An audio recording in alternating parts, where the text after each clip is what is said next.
Hello you guys, welcome back to the channel. If you're new here, hi, my name is Erin. If you're returning, thanks for clicking on another video. Today we're going to be getting into the mid-year freakout tag, which talking about books. So talking about the books that we've read this year, some that we want to anticipate to read still, all of these different prompts that we're answering all about books. I'm super excited about this. I've seen a lot of people do this already. It is the middle of the year, which is why it's the mid-year freakout tag. I don't know what the freakout part is, but I'm excited to do this. I love doing tags, I love answering questions, and if we're talking about books, that always gets me excited. So if you like videos like this, definitely don't forget to subscribe down below and look at my other content here on my channel. I always link playlists in the description box. And if you like this video by the end, give it a thumbs up. But without further talking, let's go ahead and hop into the video. So you guys, if you want to know what the questions are for this prompt, I will try to remember to put it in the description box so you can answer this in the comment section or do your own video. Definitely, I want to see some other answers. I love watching these videos as well.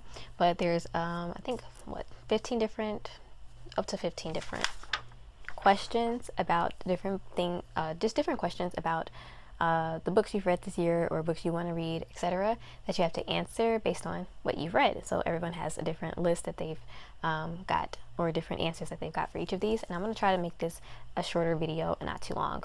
I tend to talk too much, but we're going to make it as short as possible. So for the first one, it is the best book this year that I've read, and I do have a couple different answers for this. I'm not going to talk about all of them because I've already talked about all of these books in my wrap-up videos at the end of each month that I've read them, but I have 4 here on my list. I have Psycho, which is a really great one. I read near the beginning of the year, classic horror book, and I anticipated liking it, and I really did. Born for Love by Bruce D. Perry. Absolutely love that book. It's a nonfiction talking about trauma and different things. Mistborn: The Final Empire, which I do own, of course, by Brandon Sanderson, a kind of like sci-fi, not sci-fi, I'm sorry, fantasy book with a heist element to it. Really, really good. I'm actually trying to read the second one, which I haven't got far into. That's for another time. And the last one is Kindred, which I also own, but I forgot to bring it over here. So Kindred as well, I really enjoyed.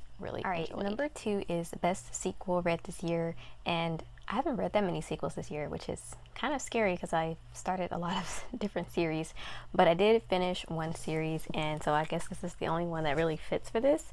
So it's Going to the Dark Tower by Stephen King. This is book 7. I finished this one not too long ago. Oh, yes, it was really, I did enjoy the ending. I did enjoy the end of the series. Not completely, it was a bit of a disappointment in some areas, but I would say this is definitely the best sequel because it's pretty much the only sequel I've read for anything. Yes, number 3, new release that I want to read but haven't yet. I've got 2 for this. One of them is going to be Darling Girl by Liz Mikulski. I actually have that on my TBR for June, which I don't think it's getting read for June, you guys. I'm just going to let you know that now. And the other one is Book of Night by Holly Black. This one is a new release. I got it in the book of the month, and yeah, I'm really excited about this one, but I have not read it yet. I just have it on my shelf. It's actually book of the month for, or maybe it wasn't. I think maybe this was an add-on, possibly. But it's a fantasy book, and I'm excited because I've heard a lot about Holly Black as an author, but I've never read anything from her, so that's why I'm excited for that one, just to kind of see about this author and see what the hype is about. Number 4 is most anticipated for the second half of the year, and I have 2 for this one. I have Belladonna by Adeline Grace. I think this one's already been released. No, it's soon to be released. I think it's releasing in August because I was going to pre-order it on Barnes & Nobles. Haven't yet, but I'm thinking about doing so. And then also Glow by Raven Kennedy. I read the first 3 books on Kindle, and the 4th one I think is going to be released soon, or it's just been released. I think it's going to be released soon. But that one's like a fantasy romance elements. And then Belladonna I think is also fantasy, if I'm remembering correctly. But yeah, those are my 2 anticipated for the second half of the year. All right, you guys, number 5, biggest disappointments this year. And I had quite a list going here. I was like just writing, but then I thought, what are the true disappointments? Like, I was anticipating really liking these, and they just did not pan out, and I narrowed it down to 3. First one, this guy Fushigi Yugi, The Mysterious Play, the first book. I think because I really loved the anime, watching this one when I was a bit younger, I thought I was gonna love this, and it just didn't pan out the way I wanted. Not like a terrible book, actually, okay, enjoyable enough, but just kind of not up to the hype I had built it up for myself in my head, having watched the show, and it didn't live up to that. The next one is actually going to be one I don't own. It's Survive the Night. Riley Sager, I've heard this name so much, and he's been kind of like the trigger name you've been hearing everywhere, right? But this one just was not good. I did not enjoy this book. Survive the Night was not good. It was not good, and I've read another Riley Sager since then, and it was better, but still not that great. So I'm still holding out on the Riley Sager book that I will enjoy. But yeah, Survive the Night was not it. I read that one early on in the year, I think like January, February, and the main protagonist was just not it. The last book is one I just picked up at the library, and I read the synopsis. I thought this was going to be like so good. I was going to find a hidden gem, and no, this was so bizarre.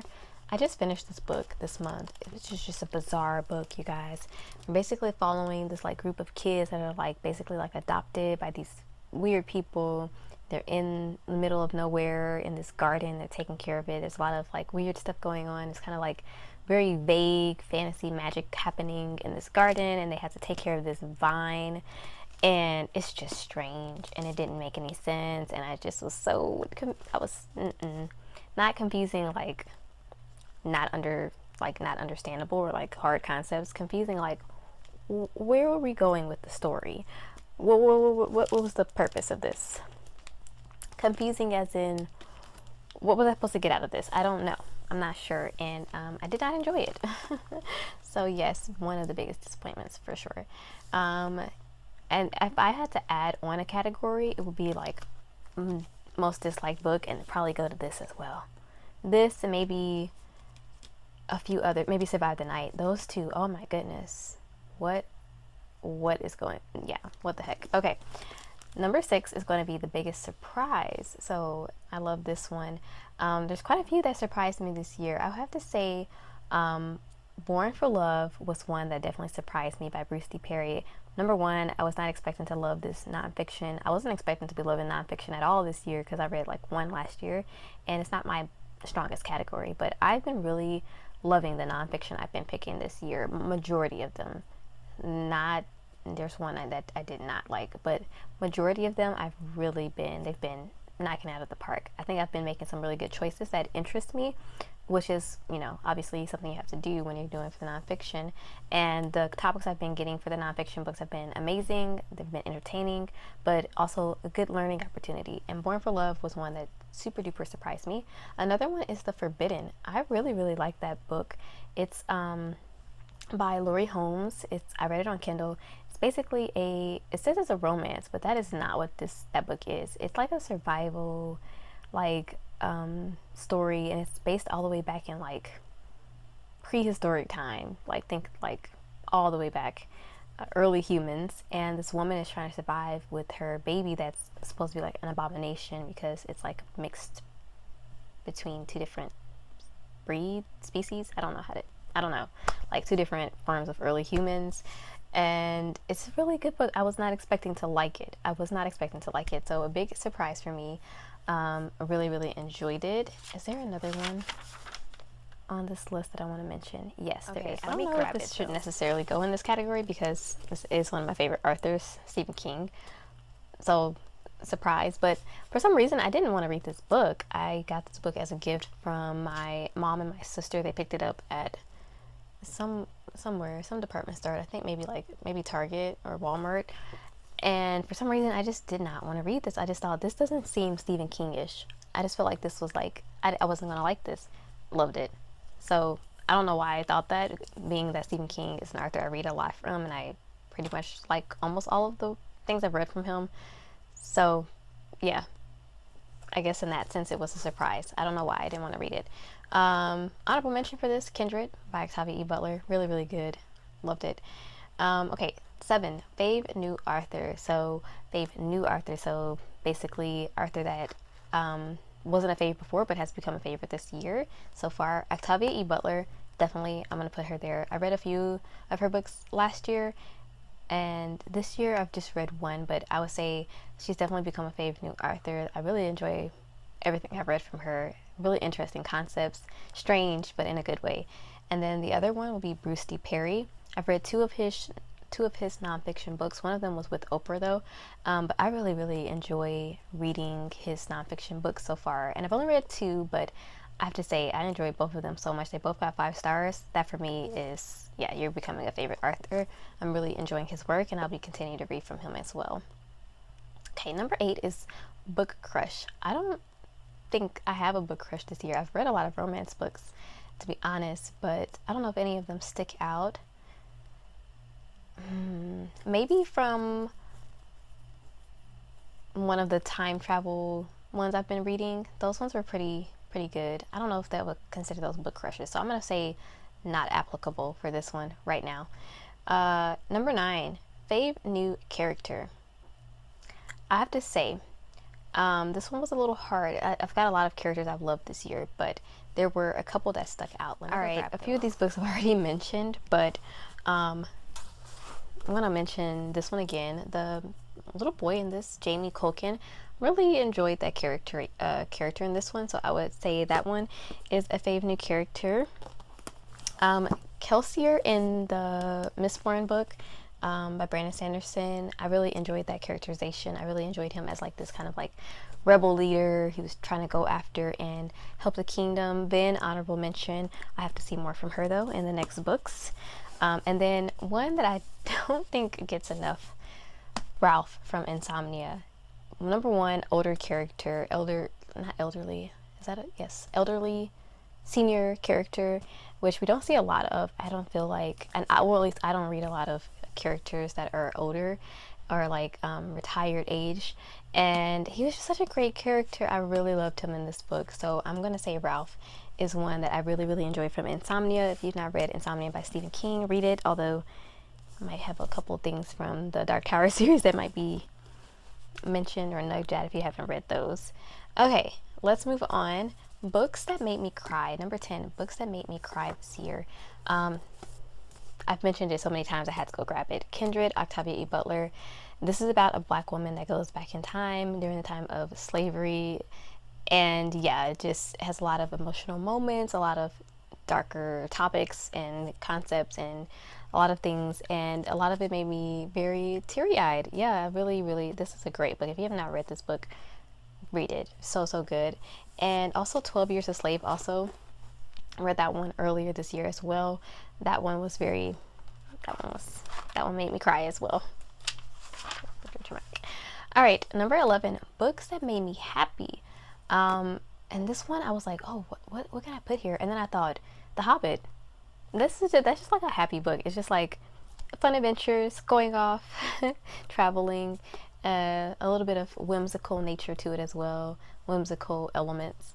So yeah, that one I was like, that I really enjoyed that book, and it made me happy when I read it for the first time. And I didn't think it would, actually, because it's such an older book, and it's, you know, like the basics for fantasy, and I was like, am I gonna enjoy this? But yeah, it just was like, I was happy reading it. Nothing bad to say about it. Number 12 is a favorite book to film adaptation, and I haven't read that many of those either, or at least not ones that I've seen the film adaptation for. And a lot of the ones I have read have been ones that I've seen the adaptation for before I read the book. So that will be the case for the two that I'm mentioning. First one will be The Handmaid's Tale, which I don't own a physical copy of. I checked it out from my library, not rented it, well, basically, but checked it out from my library. The TV show on Hulu is really good. It's not a film technically, but it's an adaptation. Check out the TV show adaptation. Really good. And then the other one is going to be Psycho. Classic movie that I really love. One of my favorite classic horror movies, with Anthony Perkins, who I love. So Psycho is a great one, and I actually really love the book too. I gave it a 5-star. So the movie's a 5-star and the book's a 5-star. So definitely had to go on my fave for film adaptations. Okay, this one I've seen on some people's videos, but not on others. I don't know if this was actually in the prompt, but favorite video this year? I don't know. As far as books, I would say I really loved, I think I did this year, books that I would love to see adapted. That one I really enjoyed making. This video right now is very fun. And then all my wrap up videos. Number 14 is beautiful books bought or received this year.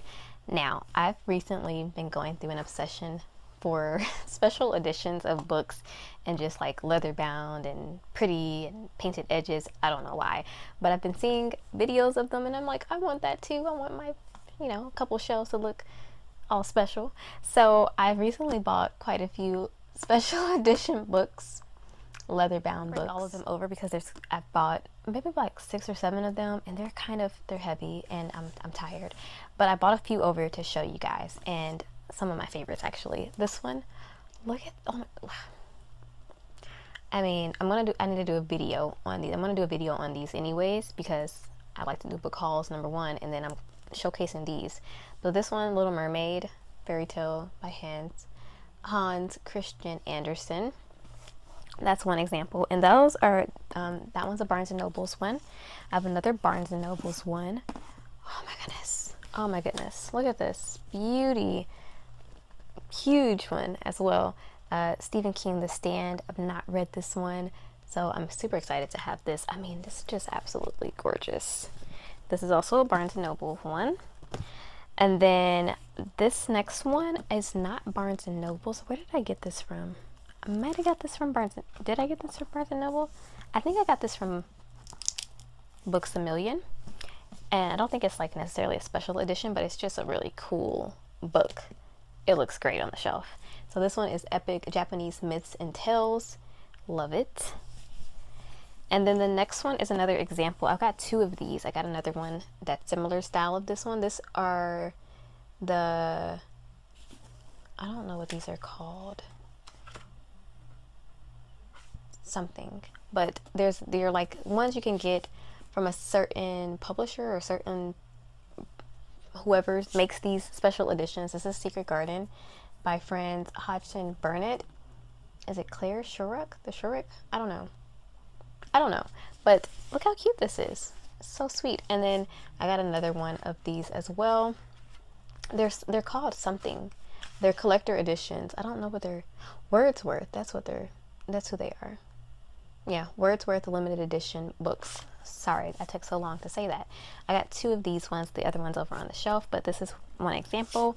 Look at how beautiful. We got the lettering and it's just so sweet. Okay, and then one regular book that I thought was really beautiful that I got from Book of the Month is this one, Kaikigi. I think it's absolutely a beautiful cover, and just this is the cover jacket. So it's not necessarily like on the book. The book is actually really plain, just like a red.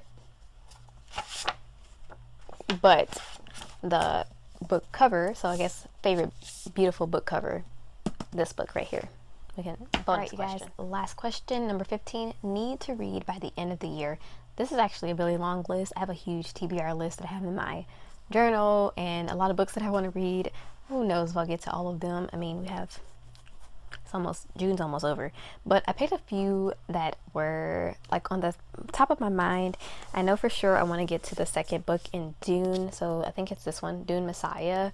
I actually really enjoyed the first book. I read it at the end of last year, so I want to go to the second book next. So that one was definitely at the top of my list. Fellowship of the Ring, I know for sure I want to read this one probably next month. I'm thinking this is part 1 of the Lord of the Ring trilogy. I've already read The Hobbit, so I got my basis. The 5th season by N.K. Jemisin, and Arthur I want to read for the first time this year, so I know for sure I want to read this one here.